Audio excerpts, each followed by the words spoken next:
Hey there everyone, welcome back to another time lapse. Today I'm working on a 9x12 painting on paper. This is number 28 from a series that I have posted on my IG if you guys want to check it out. The main focus is just a acrylic abstract kind of conceptualized pieces, bold brushstrokes, random colors, mainly portraiture focused. So the topic for this video is why it's important to have a system that you're comfortable with. And what I mean by that is basically just having a setup in which you can sit down and dive into the creative process of art effortlessly. The first thing that has worked for me, and this is all going to be based on my experience, is it's important to have an environment that is comfortable and that is clean. That the rooms are basically a reflection of our character, and I believe this to be very true.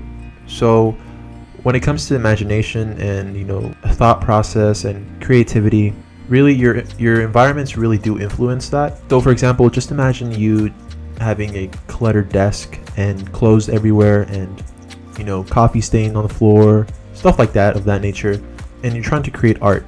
In the back of your mind, you're supposed to clean it and you should clean it, but you're ignoring that, but still you see it in a way that's going to translate onto your artwork and probably interfere with your creative process. As opposed to if your room was clean, your bed was made, your clothes are new and they're folded and they're hung up, your desk is tidy. Most of this is common sense, really. It's taught to us from a young age just to clean the rooms, but it can be often overlooked, and sometimes we can forget when our day-to-day schedules become so busy and our rooms slowly start to get dirty. So I used to live in an apartment bedroom that it almost looked like a warehouse because of how I treated the place. I used to have canvases laying around, boxes, and just the bubble wrap paper. It was really bad. I had everything laying around. It was so unorganized, and I really loved art and I wanted to create so much, but I would often find myself struggling with a bunch of excuses. And fast forward now, it's safe to say that just having a clean environment just makes things so much easier for your mental state and your creative process. And the second thing that I wanted to say was to prioritize the creative process rather than the technical side of art. So these are both very important.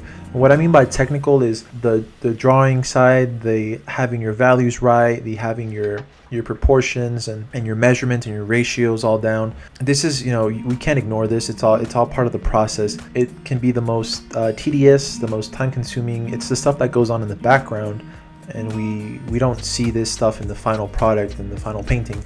So one of the things that I find to be most time consuming on the technical side of art is setting up a palette. Now it's of course part of the whole process. The palette is just as important as everything else, but when you have a really creative desire, sometimes having to mix and lay everything out drain that, and instead of focusing on creating something on the canvas, put all of that energy on mixing the proper colors and getting the right values onto the palette.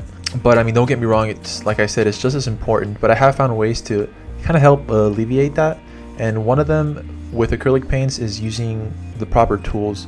So for example, I have this tub by Masterson, and it's basically a piece of acrylic paper, a sponge that you have to wet, and you put the paints on top of those surfaces and then you close it with the lid so it keeps the paints open for weeks. And this really helps, you don't have to worry about mixing. You can just open it up and all the paint will still be fresh, and you can just keep going on the same painting or just jump right onto the next one. And with oil paints, I found that putting the oil paints in the freezer or submerging them underwater can help keep them open for longer, because when they're in those areas, oxygen can't harden the paint. So it's just stuff like that to look out for, because you want to just focus on the creative process and just make sure you have all of the technical sides down and you understand what you're doing so that your painting can just be more successful.